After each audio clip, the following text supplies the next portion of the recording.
মুকুল চৌধুরী গতকাল যে কেকেআরকে একাই হারিয়েছে বললে বিশ্বাস করবেন না। আইপিএল এর আগে তার নিজস্ব ঘর ছিল না, তার পরিবার ভাড়ার ঘরে থাকতো। এটাই হচ্ছে বাবা মার ডেডিকেশন, নিজের ছেলের প্রতি ভরসা। মুকুল চৌধুরীকে ক্রিকেটার বানাবে বলে তার বাবা নিজস্ব ঘর বাড়ি বিক্রি করে দিয়েছিল, যাতে মুকুল চৌধুরী তার ক্রিকেট খেলতে, তার নিজের স্বপ্ন পূরণ করতে কোনো পয়সার কমতি না আসে।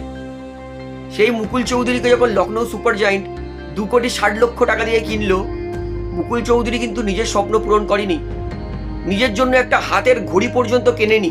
সবার প্রথম কাজ, তার বাবার নামে যে লোনগুলো চলছিল সেই লোনগুলো চুকিয়েছে, সবগুলো শেষ করেছে এবং নিজের বাবার জন্য একটা ছোট্ট বাড়ি কিনেছে। অর্থাৎ মুকুলের বাবা মুকুলের ওপর ভরসা দেখিয়েছিল যে আমার ছেলে একদিন করে দেখাবেই।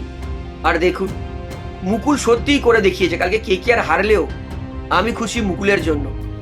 অবিশ্বাস্যকর একটা ট্যালেন্ট, এবং সব থেকে বড় কথা, নিজের শখ নয়, বাবা মার স্বপ্ন পূরণ করেছেন তিনি।